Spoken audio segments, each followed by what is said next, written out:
thanks for showing up. My name is Anshul. I'm the founder of Khandelwal, the effect of Altruism, and this is our first session, our first club meeting. So one social norm I'd just like to establish is if any time you think I'm saying something stupid or something doesn't make sense, just cut me off and say, hey, that doesn't make sense, and we'll clarify it. But if you have any questions where you want me to elaborate on something, probably save those for the Q&A session, or if we don't have time, approach me after. Okay, cool. So I'd like to start the session with the thought experiment. Imagine for a moment you're a god, or you have some godlike powers, and you can create an imaginary universe from scratch. What kind of universe would you create? It'd probably be amazingly beautiful, highly developed, and have sci-fi levels of technology. You could eliminate all pain, suffering, and injustice. And what I mean to say is try and imagine a perfect utopia. When I say utopia, I mean as much of a utopia as possible, the best world possible. And while thinking about that, try and compare that to our real world, and just compare how far we are.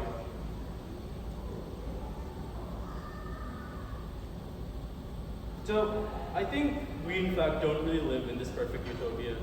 In our world, there's a lot of pain, needless suffering, and injustice. And if you had godlike powers, I think most people might be able to do quite a lot to try and end the suffering and injustice, and making our world more like the utopia that we just imagined. But since you don't have godlike powers, you won't really be able to do anything with that influence.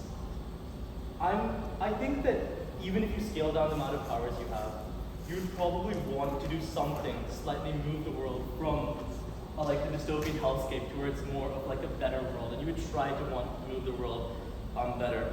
And I think that it's important, even if we can't make such big movements, we can make a small movement, and I think that this movement is more significant than you think. As an individual, you can make more of a change than you really imagine. So, doing the best we can with our limited resources is the core goal of the effective altruist community. Effective altruists believe that the world can be better than it is, and they're determined to make that happen. So let's start with some definitions. Altruism means doing good for the world. This seems pretty useful. Why do we need a separate thing? Why do we need a different idea or concept called effective altruism if this is already a thing? Well, effective altruism is doing the most good you can. So in this case, we're creating distinctions between different levels of good. So for example, we're considering teaching one kid how to read versus saving 10 lives versus saving 1 billion animals. And saying there's different levels of good in each of these ideas. And effective altruism is trying to do the most good and trying to do the action that leads to the most impact that's good. That's what effective altruism is. I think that the reason we need a social movement, and this is not just already done, is because effective altruism tends to be overlooked. For example, this is a study that looks into people who do donations to charities. So out of the population who donate to charities, only 85%, so 50% don't even care about which charity they donate to as long as they donate to a charity. And then out of this 85%, only 32% does any research. For context, the bar in the study for research was just clicking on the website and reading what the charity does. And out of this 32%, 21% of them researches the performance of the charity. So does the charity actually deliver to the claims it made? And out of the 20%, just 3% are compare relative performance to other charities in the same field. And look at relative performance between other charities as well is probably a much smaller subset of 3%. So this is a way you can see the effect of that lack of research into giving. So this is a graph that shows the death rate of different diseases in the US compared to the amount of money funneled into helping reduce the death rate for the diseases. And breast cancer has significantly higher amount of funding compared to other issues, despite the other issues probably having higher death rates. Issues like this is what the effective altruist movement is designed to help with. Issues where when funding and donation giving is not exactly rational and aligned with the way in which the numbers show. is one of the is one of the things why effective altruism is useful. So we're going to do a quick game. Everybody stand up. Prize for this game. I'm $10 if you win. Okay, cool. There's going to be 4 questions. They're going to be 4 social things to try and make the world better.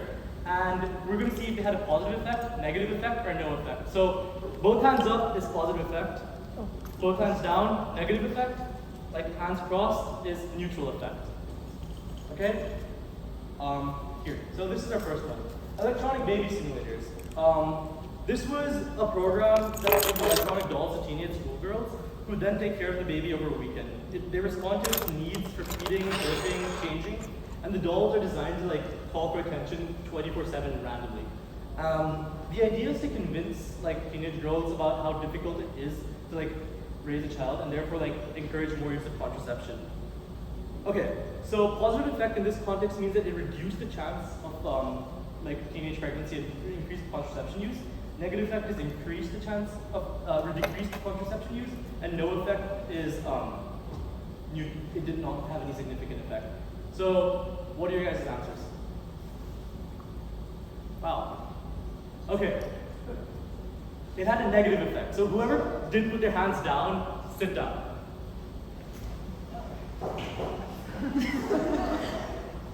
Okay. Next social movement, or intervention. Okay, say DARE. DARE is when police officers spend 10 to 20 hours with high school students telling them about the issues of drug use. If DARE had a positive effect, it means that drug use was reduced. If DARE had a negative effect, it means that drug use increased. And no effect is there was no significant change to drug use. So what do you think the effect of DARE was? No effect. So, wow, we have a winner already. So he counts as the winner. Everyone else can stand up. We can play the game again for the last 2 social classes, but the prize is off the table. I have only one set of 10 classes. Here, justice conferencing. Offenders, victims, and a trained monitor discuss after a crime was committed, they discuss between themselves and talk about how the victim can essentially do something about causing a problem. This is in addition to the court process, so this is in addition to whatever was normally done. Positive effect is the person who committed the crime is less likely to commit a crime again. Negative effect is they're more likely to commit a crime again. And no effect is no significant changes. What do you guys think? Okay, if you had your hands up, you're right, you can stay standing. Okay, final one, Scared Straight. Scared Straight was a program where they take high school students to prisons and essentially interact with prisoners to essentially scare the students out of committing crimes or doing drug use, etc. A positive effect is obviously less likely for them to commit crimes. Negative effect is more likely for them to commit crimes. Neutral effect is no significant measure. Neutral? It had a negative effect. Alright. I think, did you lose? I lost. It's fine, you still win. So this is why effective altruism is useful. It does pay to think about how effective the interventions you think about while doing good is important. A lot of ideas that people have end up being actually more detrimental than they are positive. So thinking about the meta of the action actually doing good or doing bad or doing what you intended is really important while taking any action with the thing you're doing. So effective altruism offers several principles that help us think about to do more good. These are some of them. So content warning, there's going to be a graphic image of an animal. If any of you guys, that's fine. Stop me. Okay, does it mean no one needs to leave? Here. Okay, this is a duck. This is a study conducted where researchers asked a bunch of families how much would you pay for a net that could essentially save these birds. They first presented the number of birds that we saved with the net to be 2,000 birds, and then with a different control group, they said 20. With a different group, trial group, they said 20,000 birds, and a different 200,000 birds. So I'm going to tell you how much each household would pay for 2,000 birds. $80. Now looking at 20,000 birds, how much do you think that the average was? I'm gonna start maybe $85. Up, down, just up, $100, up, $500, up, down, $250, down, up, still down, $200. Sounds about right? $78. You want to try for 200,000? Okay, number. Let's start with like 75. 8. Up. 100. Up. Down. I got confused. Could you shout it out? That's easier. $50. $50? 30? 90. Wait, no. Is this the consensus? Is it lower than 50? 90. 200? Okay, it's $88. This is due to a cognitive bias called scope insensitivity. Humans as a species aren't really sensitive to the scope of the problem they're doing, and they more act on the emotional impact of their actions. So they know the emotional weight of like spending $80 to do a charity, but they don't really they don't weigh this in the context of how much impact the emotional weight of their like action is doing. This is one of the tools which rationality is used for, like thinking about cognitive biases and how you can make sure that the actions you're taking and the interventions you're doing are actually effective and help as many people as possible. Next is cosmopolitanism. Cosmopolitanism is the idea that everyone is equal regardless of identity. It's like summed up in the Bill and Melinda Gates Foundation, who is an avid effective altruist. They're avid effective altruists. And they, with the motto that all lives have equal value, so the interventions are focused on the global scale, considering every life to be equal. Weirdly, this might be one of the controversial parts of effective altruism, because we don't know which lives are exactly considered equal. So are animal lives equal to human lives? How are they weighed? How do we establish our moral circle to consider these people to be part of our moral circle, these people not to be part of our moral circle?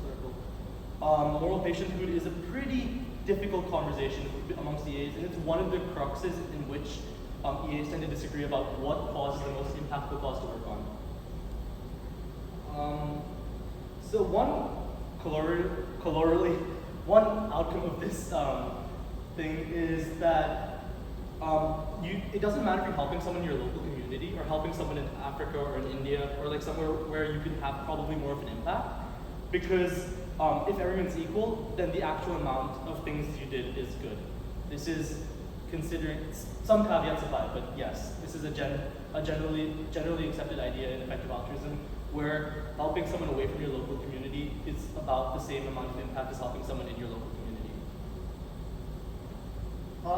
Another common tool is counterfactual reasoning. Counterfactual reasoning is thinking about what would happen if you don't do the thing you're doing. So let's say you have intervention A. Counterfactual reasoning is looking at what would happen if you did not do A, and comparing the differences in what would happen. So if the difference in A and not A is large, you're more likely to do A, and if the difference is small, then there's probably less of a reason for you to do A, and you should probably find a different intervention to try and do when you're trying to do altruistic stuff. Cost effectiveness. So for treating blindness, giving a blind person or like donating a seeing eye dog to a blind person would help one blind person. However, like by mass drug administration, you can help significantly more people, like stop blindness from happening, which is about 400 times more effective than a guide dog for the same amount of cost, for $40,000. And if you did cataract surgery, if you donated your $40,000 to cataract surgery, you could save 1,000 people from blindness. So if you can, for the same amount of money, help a large number of people, because of the idea of that everyone's equal, it's a good idea to focus on like interventions where you can help a larger number of people. Okay, this is a framework for deciding which causes to prioritize. It's called the SNT framework, scale, effectiveness, and tractability. So the first thing is to consider scale. How many orders, like what's the order of magnitude for your intervention to do? So like, the impact of your intervention. So if your intervention saves like 100 people for this cost, versus a million people for like a slightly more cost, probably do the million one and think about the actual scale of the intervention to do. Neglectedness. How much is the marginal benefit of you working in the cause area? So let's say you wanted to work on global warming and climate change. There's a lot of smart people in climate change. If you worked on like something more like different, like against farm animal and factory farming, if factory farming didn't contribute to climate change, how much would your additional help in that field compare to your additional help in climate change? And that's neglectedness. So think about like diminishing marginal utility of like helping the specific intervention. Finally, tractability. How likely is it that you working on the thing is actually helpful? So something like a comet striking the Earth, working on this, stopping a comet from striking the Earth, is unlikely to like give you fruitful results. So it might be more useful to work on something that you can prevent, like a nuclear winter or something which is more tractable as an issue you can actually work on and have a goal that's realistic and achievable.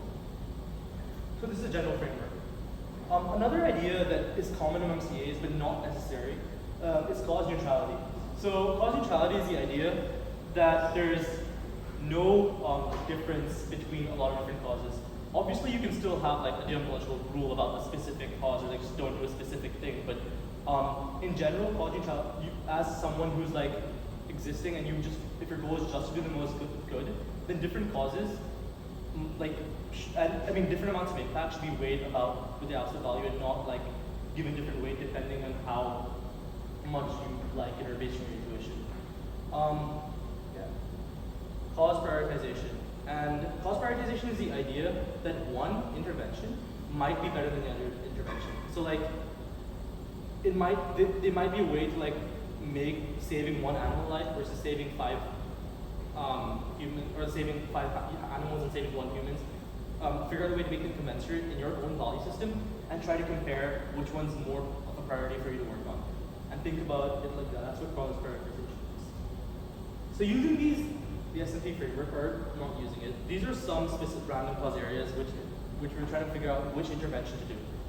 The first one is reducing tons of carbon dioxide emitted. The things are live car free, have one pure child, or donate $1,000, or reuse plastic bag 1,000 times. So what do you think is the best? 1, 2, 3. Or you want to raise your hand and answer, that's fine too. 2 looks like the best. Have one pure child. So amongst these 3, yeah, having one pure child is the best, but I obviously didn't include the $1,000 in this graph for a reason. But yeah, this is approximately the difference between these 3 interventions. This is how much impact you'd have if you donated $1,000 to a rainforest charity. It's 25 times more. So while making your decisions about how to do good, like for example for climate change, while making your choice about how to do a thing to make climate change be reduced, try and think about the impact and what's the best way for you to have the maximum impact with your limited resources. Spending some resources and thinking about this, even though you're not directly spending on the cause, can drastically change the amount of impact you have. So thinking about effective altruism while doing good things is useful. Another example, which works best for additional years of education achieved. Free school uniforms, conditional cash transfer for girls, conditional if they go to school they get money. Informing parents about benefits and merit scholarships for girls. If they do well in school they get money. The reason for girls is here and not just general is because the studies only had access to measures taken for girls, not measures taken in general. Numbers? Guesses? Okay, I'm seeing more of a range here. I think you know it's like a trick now. But 2 and 4 seem to be the most common. So, okay. This is the relative performance of the bottom 3. And this is how much performing parents has an impact. So, showing this to you is not to make you feel bad and say, I can never do anything. Oh no, I can't ever do good, so might as well just not do good because I'm probably going to be doing it wrong anyway. The idea is to like encourage you to spend a little bit more time thinking about this and researching this, and just generally talking about it more. So you're more open to the idea of rather than just like giving money away, than like spending some time thinking about how do I do this effectively and how do I do this without like leaving impact on the table. Like I don't want to just leave a bunch of, I just don't want to leave like, what's it, 20, so what was the previous one? Like less than 1, so about 40 times the impact. I'm leaving 39 times the impact just on the table by not spending some time looking into the best way to increase number of people, years people go to school. So what can you do in a lifetime? This is, in the USA, a GP adds about 140 years of healthy life. 140 qualities, it's a unit made by the WHO to measure quality adjusted life years. And that's how much a GP saves. Now, this is how much Dr. Nalin saved, life qualities Dr. Nalin saved by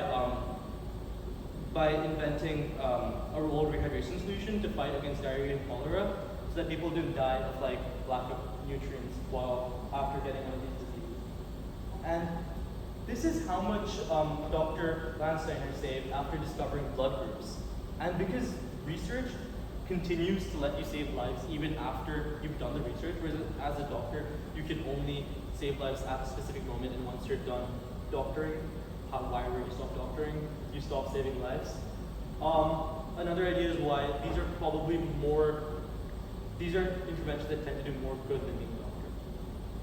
There's obviously arguments with marginal, so at one point, if there's not enough doctors, it's probably more useful to be a doctor than to not be a doctor, because the likelihood of you doing research might be low. So thinking about expected value, which is how likely it is times the actual value of doing it.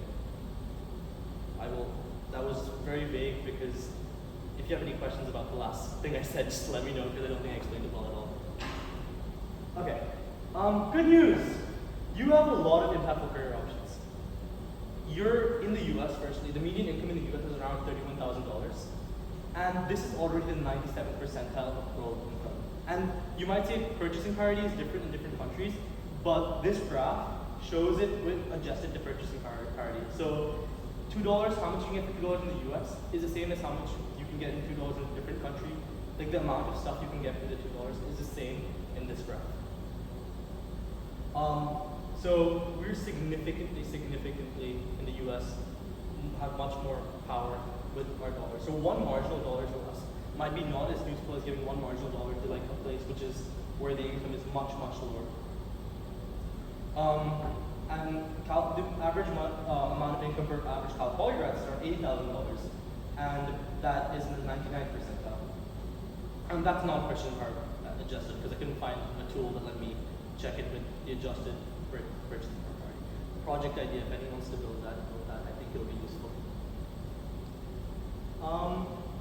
What do effective altruists work on? So, yeah, so this is just going to be 2 caveats. EA isn't, oh, by the way, trigger warning. And I'm not adding images, I'm just going to be talking about them. Global health and poverty stuff, existential stuff, and animal stuff. So those are triggers in case you need to. Okay, yeah, so these are some organizations, and EA itself isn't about specific cause areas. The EA community tends to focus on these cause areas because this is what research suggests might be the most impactful thing to work on. And EA is more about like a set of tools to let you think about different ideas. This is the website, by the way, eacalpoly.org. This is the organizations page. It has a bunch of organizations that you can look into. So if you think an EA organization in specific is like useful to you, click on the website. They probably have a summer internship. Applications are probably closed, but you should definitely look into like different websites and like just try and apply and help them out. There are several roles and several things for you to do. If anyone else needs it, you are good. So firstly, global poverty. Many effective altruists work on alleviating the worst effects of global poverty.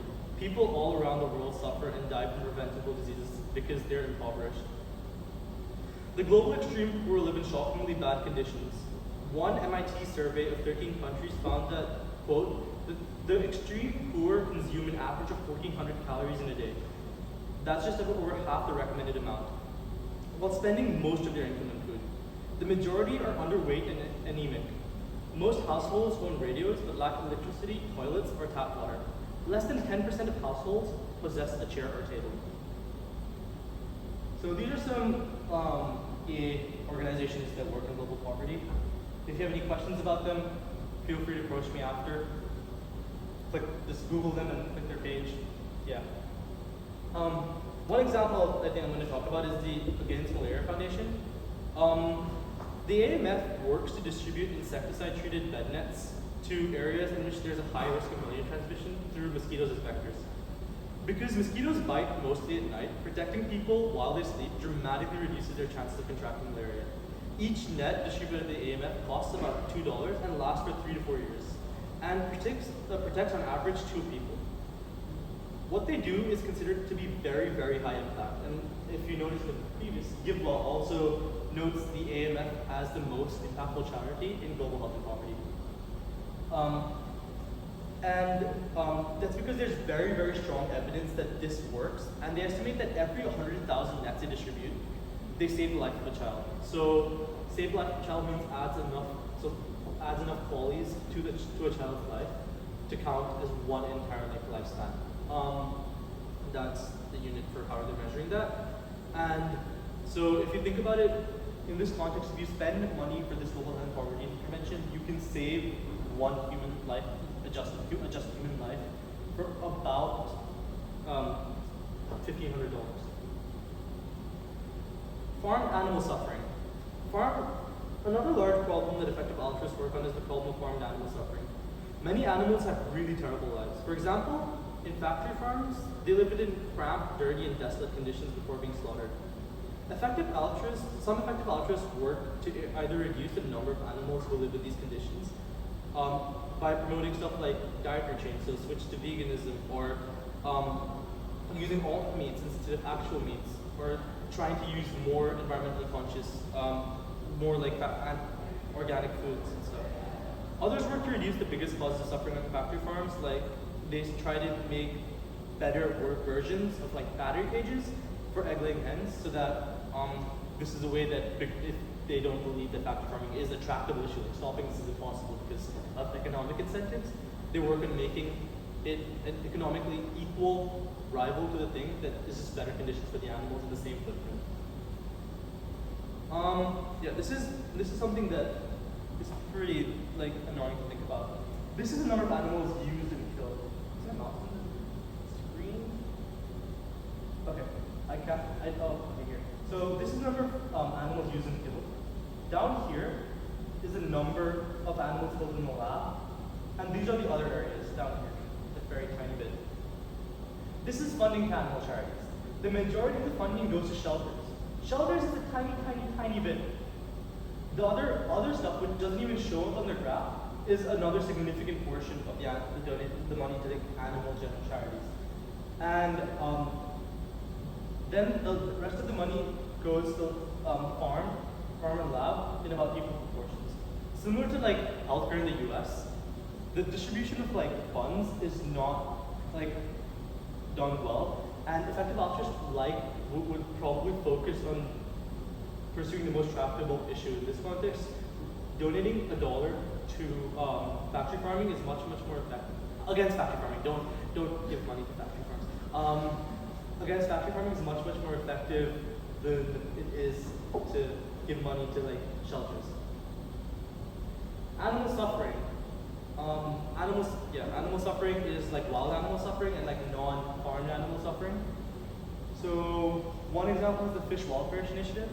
The Fish Welfare Initiative is an initiative in India where they work with carp. So they promote things like safely killing the carp, or using a shock to essentially paralyze the carp and make it not sensitive to pain before it dies, and just use the condition for catching fish better in India, and this is an example of indigenous animal suffering. Combating global catastrophic threats. This is the thing I think is the most important by a significant margin. These are stuff that can impact the world in a large scale. So I want to talk a little bit more about exactly what I mean by this category of causes. There's some events which could be extremely bad for humankind. In the book The Precipice, ask me if you want a copy later. And So one example is a new pandemic. So COVID-19 was pretty tame. It wasn't that bad in terms of possible risk a pandemic could have. If another pandemic came, which had a higher death rate than COVID, imagine how bad that would be. If another pandemic came that left patients much more severely injured and reduced their quality of life after it, that's another global catastrophic risk. Another example of the global catastrophic risk is nuclear war. So if there's a nuclear winter, the effects of that last a long time. And these issues affect humanity on an existential level. This affects the entire way humanity as a race exists. The one I think is most important is misaligned AI. I think this is actually most important, caused by a significant portion. If you want, you can ask me about it later and we can debate it or discuss it. Yeah, these are some institutes. One is the Johns Hopkins Center for Health Security. It's a think tank that works on what to do in case there's a pandemic. It didn't have much funding for 2020. Now it has a lot of funding. But yeah, it's pretty, if it had more funding, it's estimated that they would have, the spread of COVID-19 would have been reduced by multiple orders of magnitude. I think 3, I forgot the exact number, but you can look it up. It's multiple orders of magnitude if they had, I think, just double the amount of funding they had. These are some other cause areas, if any of them look interesting to you. There is, I think there will be a subheading on the organization's page on the EA Cal Poly website, and you can just find an organization that you think works well with your value system, and you think is the most impactful with your value system. Also, you can feel free to ask me, talk to me about working and prioritizing stuff, or I can connect you with someone who actually works there if you want. Yeah, so let's go back to the initial thought experiment. Let's really try and picture a perfect world. If you had a magic wand, would you make a world without any suffering, poverty, and diseases that are cheaply preventable? A world where animals didn't have to be caged and slaughtered for our food? A more stable world where we weren't at risk of great suffering or social collapse following outbreaks of disease or war? What if that magic wand cost you?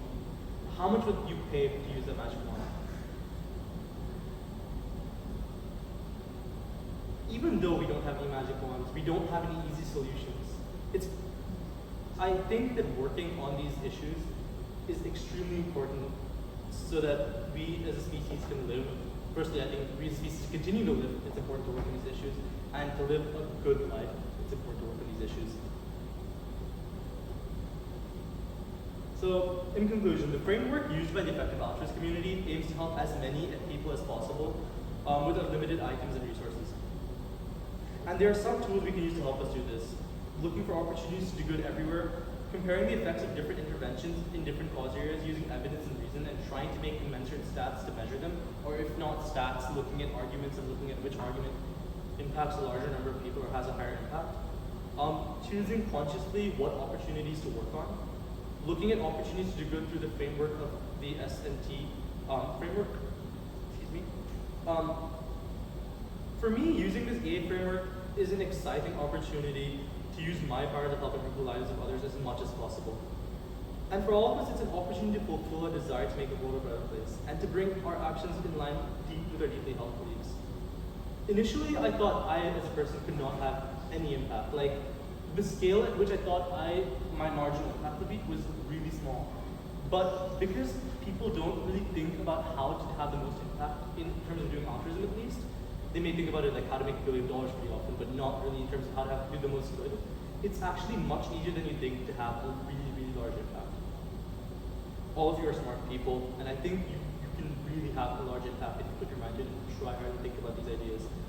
Another issue people have is working on altruism. They don't want to live a quote-unquote life where they're an altruist, living in a really bad neighborhood or bad environment. There is things you can do that don't necessarily mean you have to sacrifice your quality, and you can be an EA, which doesn't necessarily, you don't need to necessarily make any significant sacrifice of your income. Maybe spend 5% of your career time working on this, or just change your career path to an equally promising career in an EA organization. So if you're working in computer science, work on like a meta organization and build tools for like an altruist, you'd both have the same quality of life and have and be able to do a lot of good with your career. So if you've ever felt sadness, pity, regret, or shame when confronted with the suffering that surrounds you in the world, and you wish there was something you could do to help, you're not alone. And many in the EA community feel the same way. But the opportunities presented in EA also encourage us to feel excitement, determination, drive, and optimism that there really is something you can do to help. To have an engaging, fun career, I think that having something challenging and meaningful is really important. And EA, there's significant resources, ask me about this later, that you can do, that you can use to be with EA. And EA is a really good framework and community to think about this stuff. The world may seem increasingly full of problems, but we have several tools at our disposal. It turns out there really are several impactful ways to improve the world that are many, many times better than what we might otherwise choose to do. But we just have to be willing to be conscientious, careful, and honest about our altruistic efforts to try and make them the most effective they can be. Cool. That's the end of the main EA landscape / EA stuff. I'll talk about Cal Poly stuff next, but questions? No one interrupted me, so I probably didn't say that many stupid things. Questions? What was the website you said to look at the organizations to see which one? EACalpoly.org / organizations, I think. I don't remember what I did.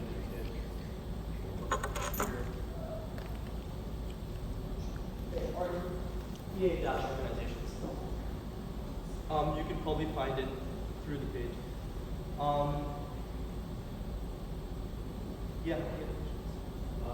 What was you briefly mentioned if someone wanted a project, what was that project that you mentioned? Oh, if you can build a tool that lets me put, or build a tool that lets someone put a number of dollars per year you earn, and compares that with like data for like price adjusted purchasing power parity. So when you say $1 in the US, $1 might go further in a different country because of different purchasing power parities. It would be really helpful to have a tool for a lot of people that you can compare, like this income in the US ranks in this percentage of the world's income, where it has, this is the marginal utility of $1. And that was basically equalized. So if you want to build that tool, that's a project you can do, or you can work on with other people here. Okay. There's a bunch of, I can send you a forum post later for if you're interested in software engineering projects. There's a bunch of really, probably 2-3 weekend long project ideas that you can do.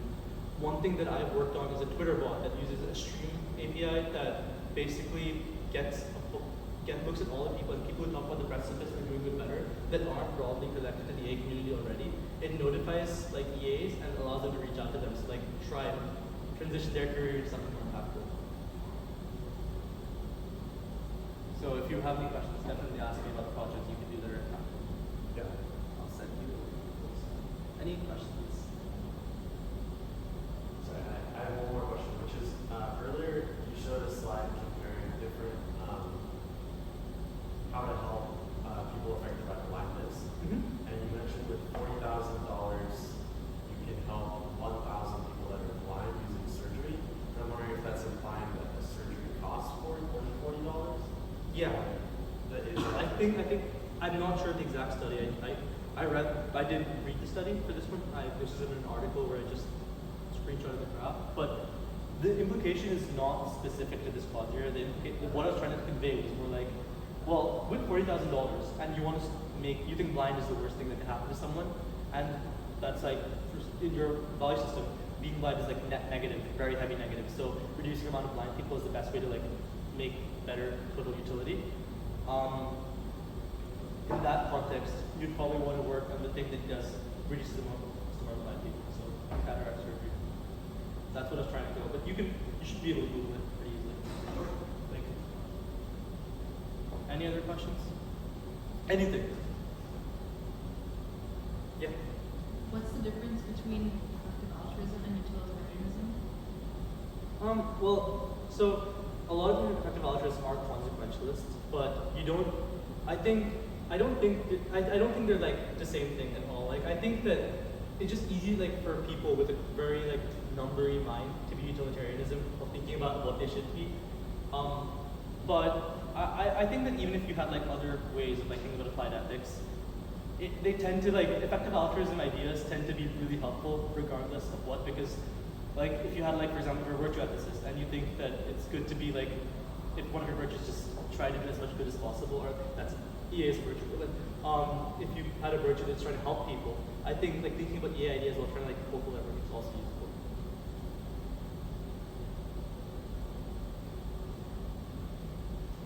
Any other questions? We have a philosophy professor there who can probably answer these much better than I can.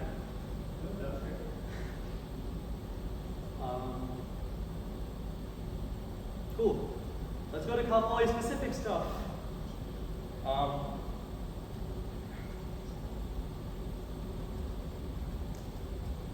Okay, so firstly, this is stuff you can want. If you want a copy of these books, I did ask about this in the interest form, but most people wanted PDFs in the interest form, and I'm not sure I'm allowed to just send a copy of the PDF. I'll have to like ask about that because I thought I could, but then I realized I couldn't if you don't have a physical copy because legal stuff is annoying. But if you want a physical book, come talk to me. You can probably take one if you're likely to read it. If you're not going to read it, please don't take one. And if you do read it, I would highly recommend you just give it to someone after you're done. Like, just give it to someone you think will read it. Yeah, so take a copy of the books. Check out eacalpoly.org, check out effectivealtruism.org. The forum is really great. Cal Poly EA specifically. Weekly meetings. We're going to probably have meetings. I might change the time. I'm not sure if I'm going to change the time because in the previous survey, this was the time that seemed best. I didn't want to use a Wednesday Meet tool or like a tool like that specifically because most people get lazy while using those tools. And I think it's better to just have people, this is good times, this is bad times, because there's no tool that says this is times I'm not free, and this times I am free. So I use a survey. There's no tool that really did what I wanted because people mostly get lazy when it's good. I might do it when it's good and then make 3 time options and then send that out as a survey for like choosing a different time if multiple people tell me this time is bad. Yeah. What are we going to do in weekly meetings? Food. I will feed you. Come here, talk about this stuff, and we will get food. Yeah, we can talk about ideas, and this is to spawn project ideas. So like just discussing things like, oh, I wish I had that. And then we can just find a group of like-minded people and just do the project and like solve the issue. And other stuff would be like talking about opportunities, like what fellowships you can do, like making forecasting teams or research teams and doing other stuff like that. And just generally talking about maybe not even if directly EA stuff, like rationality stuff, talking about like how to be more effective as a person. So like thinking about instrumental rationality and this thing, like how to like be more effective and make your thinking more clear. That's what I'm visioning the weekly meetings to be. I'm also going to have like a section of the meeting just for opportunities, because there's a lot of things to do. For example, just this morning in one of the EA Slacks, I think there was 14 posts all about summer internships.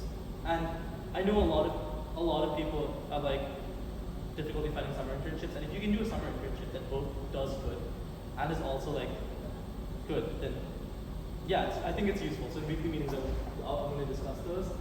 And you can meet like-minded people in different stages of their university careers. So you can, maybe you can talk to someone after they've been through 3 years of Cal Poly and how jaded they are versus how much you're like, hey, this is cool, or that's another useful thing. And I think the conversations will be fun because we're going to talk about, I'm envisioning that like after a few meetings, we're going to start talking about the more esoteric and wacky concepts of EA, which are like focusing on like existential, like extras and which is pretty fun to talk about. Like, it's pretty interesting to think about these things and like kind of think about like what would happen and what issues, how issues work under optimization pressure. This is the EA fellowship. So I asked about this in the interest form. I'm not sure how many people saw it. The fellowship is basically an 8-week long course where you're going to get readings, and the readings are so that you can just learn about like previous work done in EA, and it's 1-hour meetings a week where you just talk about these ideas. the EA fellowship is a prerequisite to going to EA global conferences. So Tanya and I are going to Boston this weekend for an EA conference, and you get sponsored essentially. So it's not exactly a cost to you, except your time. And if you've done an introductory fellowship, or that's a prerequisite to doing it. If you haven't done one, but you've like read the precipice and participated in the forum, there's other ways to like apply. You don't have to do the fellowship, but knowing about the general EA ideas is like having like a set method of knowing them is really useful. Yeah, it's 1 hour a week, 3 to 7 people. You're just gonna talk about these ideas in the same way you're doing meetings. Critical thinking, so how to like what's wrong with these ideas, what's good with these ideas. I think discussions are like a good way to like think about the ideas more than just like reading it. So if you just read it versus read it and discussed it, I think that if you discuss it, you're much more likely to act on things you discussed. So this graph shows, so the same fellowship I'm running was run at Harvard and Stanford, and I think they had about 150 people fill out the survey. So it was a scale from 1 to 5, where 5 was life-changing and 1 was not worth my time, like not worth their time, in which a significant portion of people said 4. You can see the graph. So most people who've done the fellowship think it's pretty good. She's almost done the fellowship. How did you think it was? I really liked it. It wasn't not life-changing, but almost. It was boring. Yeah. So interest forum, probably talk to me about that too. I'm hoping it starts by week 3. I don't know yet because logistics are harder than I thought. Yeah, this is the syllabus. If you're interested, this is what they're going to talk about. Effectiveness mindset is just talking about what it means to try to optimize and what it means to be effective. Differences in impact is about cause prioritization, like what I discussed before. Expanding our capacity is talking about moral circles and how we think, like thinking about moral patienthood and things along those lines. Long-termism is thinking about the far future. So if you think future human lives are equal to present-day human lives, thinking about actions that would not only have an impact now, but have an impact long into the future. Existential risks, I've covered that already. Emerging technologies is new technologies that could like come up. Like for example, nuclear war, like weapons existed, was an emerging technology. Now it's stuff like transformative AI or even like other forms of AI or like engineered pandemics are emerging technologies. Week 7 is about the inductive hypothesis and thinking about like, well, in the past, there's several things that people were considered bad. Like racism was bad, but it was just a norm that everyone did it. And how to like, what possible issues could be in our society that we just don't know about and we need to think about more. That's what week 7 is. And week 8 is putting it into practice. It's like talking about what you can do, so what you can apply to internships and how to actually make a difference, how to get funding for your project ideas, and all that stuff. Yeah, sign up link, it's just a Google form, should take roughly 2 minutes to fill out. I will later send you an email or add you to a Slack group or Discord group, I don't know. I'll figure something out, we'll get in time. And it's gonna be 3 to 7 people, not anytime you guys decide, and with one facilitator, which is like someone who's done the introductory fellowship before, and you're discussing critically about these things with the other people in part of the group. If you don't want to do it with Cal College students, you just want to do it with like virtual people on the internet, strangers, and you don't want to do it in person, like I want these to be in person, but if you don't want to do it in person, you want to do it virtually, there is, talk to me after, but there is like a thing run by Cambridge that is the exact same syllabus as this. Like, I would say it's slightly worse quality because the people there tend to not be that critical, but yeah. Yeah, that's it. Also, last thing I forgot to put a slide about is, if you want to be an organizer, treasurer, ambassador, tech specialist, social media manager, whatever role, just like, come talk to me. I really need help. I'm not getting enough time to do this. Yep, that's, any questions about Cal EA specifically?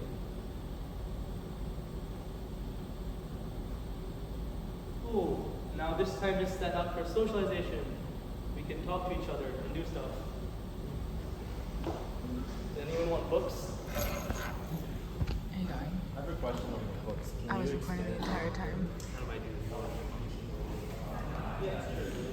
This one is about